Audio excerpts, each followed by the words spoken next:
Um comentário que eu recebi. O que eu disse a você que os nefilins teriam criado os dinossauros a partir de experiências genéticas, está no livro de Enoque. Se os judeus, Constantino e seus 300 bispos no Conselho de Nicéia não quiseram esse livro no cânon, incluir esse livro no cânon, é bom lembrar que os judeus não eram pessoas confiáveis. Tanto é que sempre desobedeceram a Deus e de quebra mataram o seu filho Cristo, Jesus Cristo. Bem, resposta. Não existe um livro de Enoque na Bíblia. Não sei se você sabe disso. O que existe é o apóstolo citando Enoque, mas não diz que tirou aquilo de um livro. Do mesmo modo como Paulo cita o Senhor Jesus, e o que ele diz não está em nenhum evangelho, e nem Paulo teria conhecido o Senhor pessoalmente ainda quando o Senhor estava aqui na terra. Em ambos os casos, eles citaram por revelação do Espírito Santo. Então não caia nessa conversa de que os judeus foram responsáveis por compilar a Escritura, porque o Senhor foi quem a preservou até aqui. E também não caia na conversa dos que culpam a Igreja Católica de suprimir livros da Bíblia, porque é muito possível hoje você montar o Novo Testamento só com manuscritos que estão espalhados por museus e universidades e coleções particulares, sem precisar usar os manuscritos do Vaticano.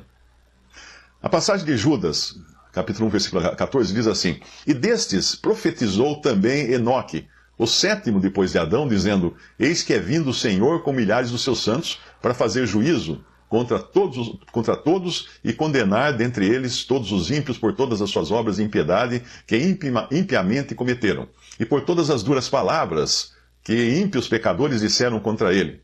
Isso, depois você vai também para Atos 20, 35, é outra passagem que eu citei, essa que Paulo agora vai citar como sendo dita pelo Senhor Jesus, mas que não está nos evangelhos.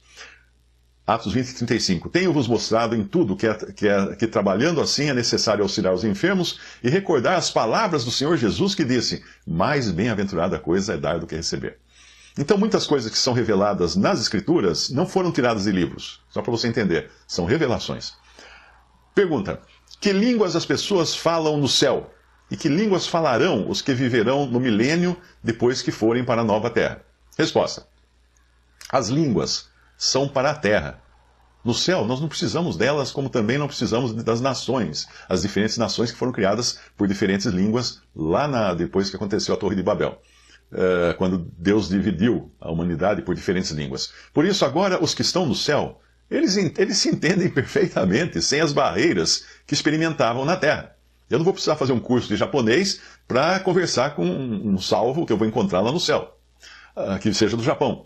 As pessoas que viverão na Terra no milênio, aí é diferente, é outra história. Elas ainda terão diferentes línguas e nações, mas na nova Terra, depois, na eternidade, nada disso existirá mais. Pergunta: no céu Jesus terá cabelos brancos? Eu pergunto porque foi assim que ele apareceu a João, o evangelista João, o apóstolo, em Apocalipse 1. Resposta: Apocalipse é um livro de símbolos, então não se pode tomar como literal a aparência dele ali. Mesmo porque, além de cabelos brancos, ele apareceu com olhos como chama de fogo, e os seus pés semelhantes a latão reluzente, como se tivessem sido refinados numa fornalha, e a sua voz como a voz de muitas águas. E ele tinha na sua destra 7 estrelas, e da sua boca saía uma aguda espada de 2 fios, e o seu rosto era como o sol, quando na sua força resplandece. Nós não sabemos como é a aparência do Senhor no céu, porque a linguagem é figurada. Você imaginaria alguém que tem uma espada saindo da boca? Seria estranho, não?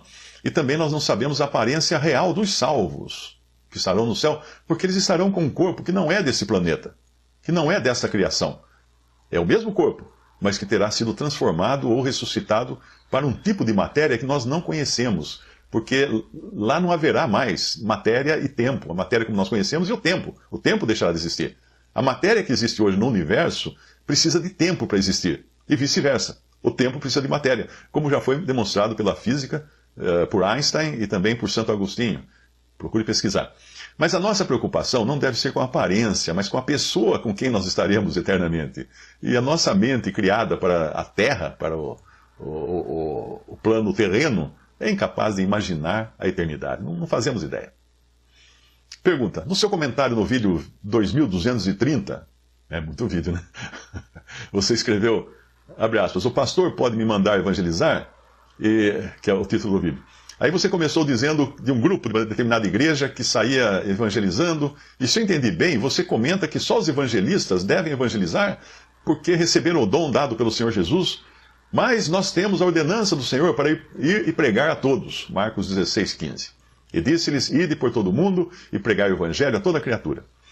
E também o que fizeram em Atos 8, versículo 4. No entanto, os que foram dispersos iam por toda parte anunciando a palavra. Então, nesse caso, este grupo não fez errado, esse grupo que você mencionou não fez errado de marcarem para fazerem um evangelismo. Porque é dever de todos anunciar a palavra, as boas novas, e eu concordo que tem pessoas enviadas por Deus para evangelizar, para pastorear, para ensinar, mas vai que eu não tenha o dom de evangelista e eu trabalhe com uma pessoa que não conhece o Senhor. Será que eu vou deixar de falar a palavra de Deus para essa pessoa? Resposta. O assunto são os dons que são apropriados para cada tarefa. É claro que todo salvo por Cristo irá querer falar do seu Salvador e da salvação que recebeu pela fé em Cristo Jesus. Ele vai querer falar para as pessoas, mesmo que não tenha o dom de evangelista. Era o caso do encorajamento de Paulo a Timóteo, em 2 Timóteo 4:5. Ele diz, tu, porém, sê sóbrio em todas as coisas, suporta as aflições, faze o trabalho de um evangelista. Cumpre cabalmente o teu ministério. Provavelmente Timóteo não tinha o dom, mas ele é exortado a fazer o trabalho de um evangelista, de um que tem o dom de evangelismo. O erro é quando homens querem forçar pessoas a fazerem algo, como são pastores e instituições religiosas.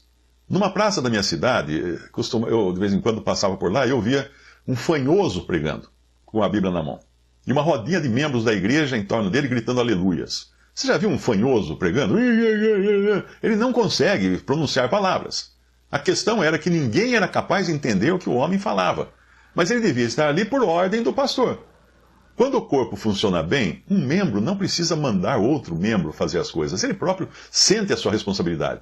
A passagem que você citou em Marcos foi uma ordem dada aos apóstolos ainda antes de Jesus ter distribuído os dons de Efésios 4. Essa ordem, dada ali, se estende para o tempo após o arrebatamento da igreja, porque ali os discípulos do Messias não estavam ainda no caráter de corpo de Cristo, já que o corpo só seria revelado a Paulo bem depois, e só seria formada a igreja em Atos 2. Infelizmente, o tempo era pouco para abordar todos os aspectos da evangelização, e o que você citou de Atos 11, quando os dispersos saíram evangelizar, foi bem lembrado. Ali também vemos os dons distintamente, porque os que saíram evangelizar eram evangelistas.